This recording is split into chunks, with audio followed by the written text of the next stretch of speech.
there everybody, and welcome back to another lovely video. Look back and imagine that you are in the past, back in the times of caves. And during this time period, everything is bigger, more powerful, and stronger than you. So what do? Are you gonna throw hands with a saber-toothed tiger? I hope not, because then you are lunch for that saber-toothed tiger. But rather than throwing hands, this one particularly big-brained cave person looked at the tiger and went, well, the tiger is going to run at me and get to me and then swipe me. Now I could go run at him and throw a punch as he does, but that puts me at risk. So how do I hit him with a punch without punching him? And he thinks, and he looks to his neighbor Jeffrey and he says, Jeffrey, throw a punch against that saber-toothed tiger for me. And Jeffrey charges in like the brave soldier that he is and punches the saber-toothed tiger and then gets devoured. Our brave caveman, being the big-brained individual that he is, looks at the situation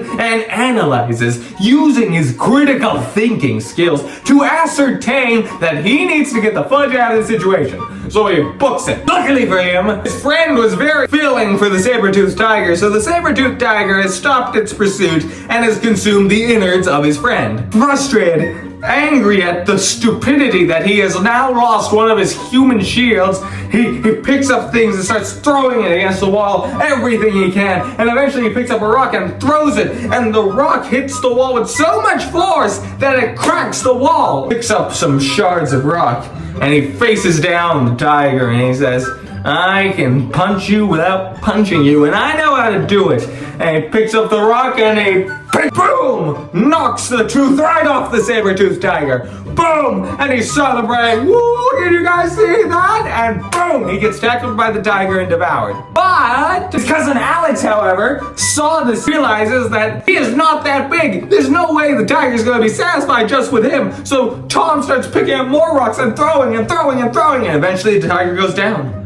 He teaches his ways to others, and they hunt bigger and bigger things. No longer are they confined to their small forms, because even though their threats are bigger, their brains are bigger, allowing them to throw things at the nasty, mean people and animals, allowing them to win every fight. But why? Why does that work? Why was it so important that we learn to throw things? A real serious boxer can punch with a force of 1,000 newtons, okay? That's a lot of force. That's enough to shatter a jaw, break bones. Guess what? A baseball player can throw baseball rock-shaped objects so fast that it generates over 1,000 newtons of force as well. Now when you think about it, it's the equivalent of punching someone without actually punching someone and without any of the risk. So what's that gonna mean? It means you have found a safe way to hurt them and they can't hurt you, which provides you the opportunity to fight things that are much stronger and faster. Because so long as you have range and you have a plenty stockpile of rocks, you can pitch till the sun comes down. And you will win the fight by doing this. Human beings got smarter about it and realized that if they sharpen the thing, it does more damage, and if they add a stick to it,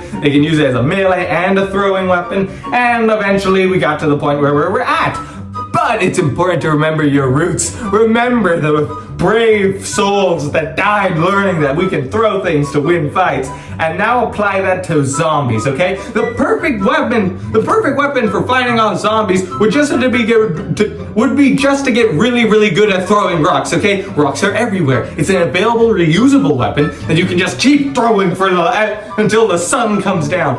And it can generate enough force to damage the brain of the zombies, preventing them from, ripping you to shreds. Just get on top of a roof, and if you want to be really, really smart about it, attach a rope to the rock and hit them and pull it back and hit them and pull it back. And, it's the ultimate weapon. I don't know why I don't see more of those in movies. I'd like to see the rock sling in movies, okay? It would be a great weapon for a zombie apocalypse, reusable, totally available weapons. I want to see it more.